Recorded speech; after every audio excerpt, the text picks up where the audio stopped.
दिनांक 8 अप्रैल 2022 झरिया विधानसभा अंतर्गत राम परिखा धर्मशाला में मगही भोजपुरी मैथिली संस्कृति बचाओ मंच बैठक संपन्न हुआ एवं प्रेस वार्ता हुई। बैठक की अध्यक्षता मंच के संयोजक मदन राम ने किया तथा संचालन जितेंद्र पासवान ने किया। बैठक में मुख्य अतिथि के रूप में अखिल भारतीय भोजपुरी मगही अंगिका मंच के अध्यक्ष कैलाश यादव थे। धनबाद तथा बोकारो जिले से मगही भोजपुरी अंगिका भाषा को क्षेत्रीय भाषा से हटाए जाने को लेकर अध्यक्षता कर रहे मदन राम ने कहा कि चरणबद्ध आंदोलन को धारदार बनाने के लिए दिनांक 7 मई को धनबाद मुख्यालय पर विशाल सम्मेलन कर मगही भोजपुरी अंगिका भाषा को क्षेत्रीय भाषा में लागू करने के लिए सरकार को विवश किया जाएगा। मुख्य अतिथि कैलाश यादव ने अपनी बात रखते हुए कहा कि झारखंड में स्थानीय नीति का आधार 15 नवंबर 2000 हो एवं द्वितीय राजभाषा में शामिल भोजपुरी मगही मैथिली अंगिका को पूरे राज्य के हर जिले में शामिल करे। जितेंद्र पासवान ने कहा कि मंच के प्रतिनिधि मंडल महामहिम राज्यपाल से मिलकर मगही भोजपुरी अंगिका भाषा को धनबाद तथा बोकारो में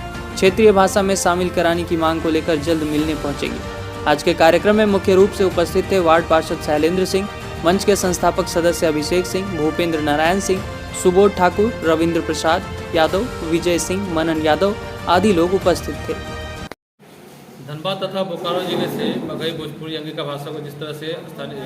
क्षेत्रीय भाषा में रख के और अचानक बिना सर्वे करके माननीय मुख्यमंत्री जी इसको हटा दिया, तो यह सब कहीं न कहीं देखा जाए तो मगही भोजपुरी अंगिका भाषा के लोगों के साथ में एक मतलब पक्षपात किया गया है और उनको अपमानित करने का षड्यंत्र रचा गया है। यह षड्यंत्र हम लोग बर्दाश्त नहीं करेंगे। इसी के तहत हम लोग पूरे धनबाद तथा बोकारो जिले में लगातार कार्यक्रम कर रहे हैं और ये चरणबद्ध का आंदोलन हम लोग करते आ रहे हैं और ये आंदोलन को धारदार बनाने के लिए आगामी 7 मई को हम लोग सभी जितने भी मगही भोजपुरी अंगिका भाषा के लोग हैं, महिला, पुरुष, बच्चे, छात्र छात्राएं, सभी को मिल के लगभग हजार की संख्या में हम लोग धनबाद मुख्यालय पहुंचने का काम करेंगे और सरकार को विवश कर देंगे कि जिस तरह से हम लोगों का भाषा का दर्जा दिए थे और ले लिए, तो हम लोग भी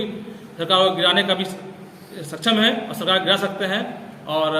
उनको विवश करने का काम करेंगे, अपना ताकत दिखाने का काम करेंगे और उनको चेतावनी देंगे कि आप लोग समय रहते हुए यदि आप हम लोग भाषा को यदि रखते हैं तो ठीक है, अन्यथा हम लोग ये सरकार को हम लोग नहीं मानेंगे और जहाँ भी सरकार का कार्यक्रम होगा वहाँ हम लोग काला झंडा दिखाएंगे और उनको कार्यक्रम को विफल करने का काम करेंगे। यहाँ बैठक की हैं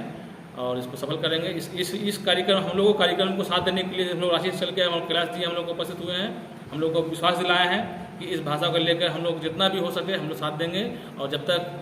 जी मेरा नाम एक बात और इम्पोर्टेंट करना था बड़े भाई कैलाश यादव जी का जो रांची से आए और हमारे मंच के द्वारा जो ये चरणबद्ध आंदोलन किया जा रहा है उसका इन्होंने समर्थन किया और इसी कार्यक्रम के तहत ये जो भाषा को हमारे हटा दिया गया है, इसी के तहत ये आंदोलन चल रहा है और आगामी 7 तारीख को हम एक विशाल जनसभा करने वाले हैं धनबाद मुख्यालय पे, जहाँ हजार की संख्या में इस भाषा से जुड़े हुए लोग जो इस भाषा को बोलते हैं वो सरकार से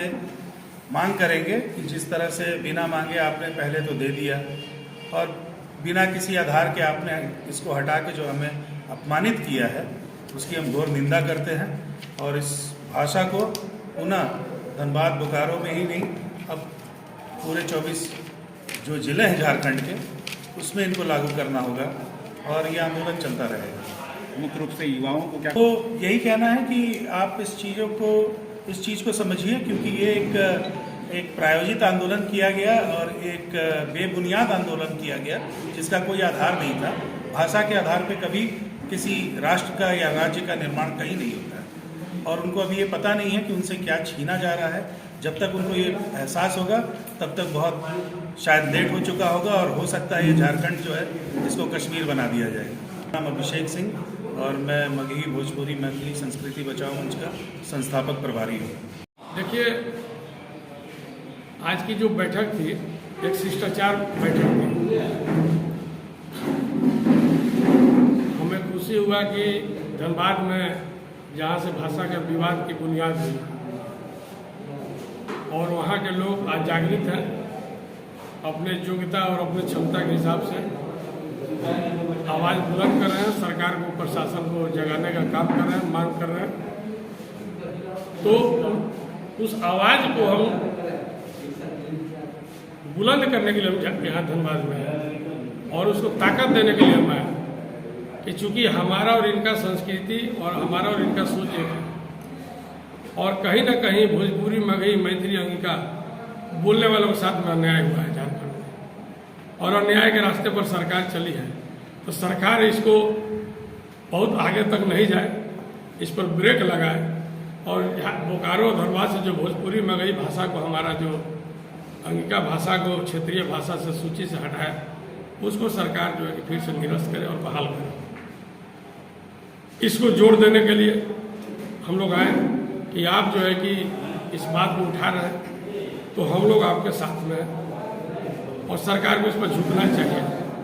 क्योंकि ये प्रेस्टीज की लड़ाई नहीं है,